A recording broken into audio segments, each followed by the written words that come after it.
बर्बरीक भीम के पुत्र घटोत्कच और नाग कन्या मौरवी के पुत्र थे। वे बहुत वीर और पराक्रमी थे। भगवान श्री कृष्ण से उन्हें 3 अमोघ प्राण प्राप्त हुए थे, जिनसे वे किसी भी युद्ध का परिणाम बदल सकते थे। जब महाभारत युद्ध होने वाला था, तब बर्बरीक ने प्रतिज्ञा की कि वे हमेशा हारने वाले का पक्ष का साथ देंगे। यह जानकर श्री कृष्ण ने ब्राह्मण का वेश धारण कर उनसे दान मांगा।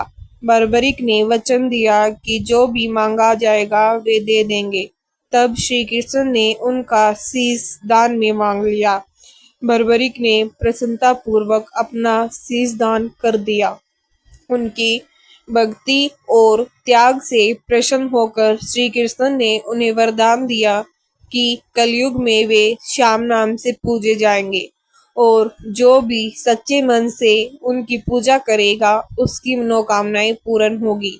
बर्बरीक बचपन से ही बहुत वीर, दयालु और भगवान के भक्त थे। उन्होंने कठोर तपस्या करके देवी माँ को प्रसन्न किया।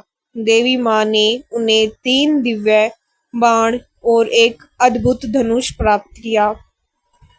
इन 3 बाणों की शक्ति इतनी थी कि वे पूरे संसार को जीत सकते थे। जब महाभारत युद्ध शुरू होने वाला था, तब बर्बरीक अपनी माता से आशीर्वाद लेकर युद्ध देखने निकले।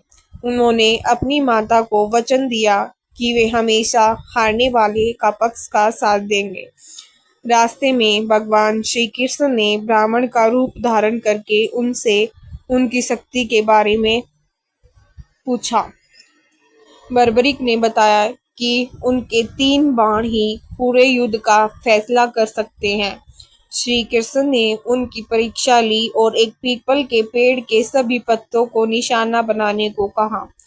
बर्बरीक ने एक बाण चलाया, जिसने पेड़ के सभी पत्तों को चिन्हित कर दिया।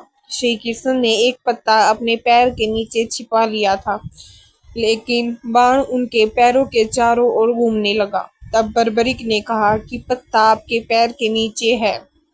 यह देखकर श्री कृष्ण उनकी शक्ति से प्रभावित हुए। श्री कृष्ण जानते थे कि यदि बर्बरीक युद्ध में शामिल हुए तो उनकी प्रतिज्ञा के कारण युद्ध का संतुलन बिगड़ जाएगा। इसलिए उन्होंने दान में उनका शीश मांग लिया। बर्बरीक ने बिना किसी संकोच के अपना शीश दान कर दिया। श्री कृष्ण ने उनका शीश एक ऊंची पहाड़ी पर स्थापित कर दिया ताकि वे पूरा युद्ध देख सकें। युद्ध समाप्त होने के बाद जब पांडवों में विजय का श्रेय लेने की चर्चा हुई, तब बर्बरीक के शीश से पूछा गया कि विजय का कारण कौन था। उन्होंने उत्तर दिया कि पूरे युद्ध में केवल श्री कृष्ण की ही लीला और सुदर्शन चक्र का प्रभाव दिखाई दिया।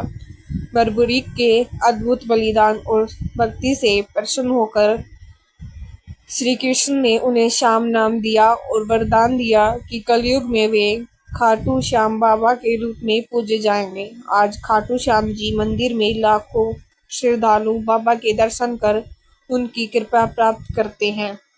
कलयुग में बाबा श्याम को हारे हुए और दुखी लोगों का सहारा माना जाता है।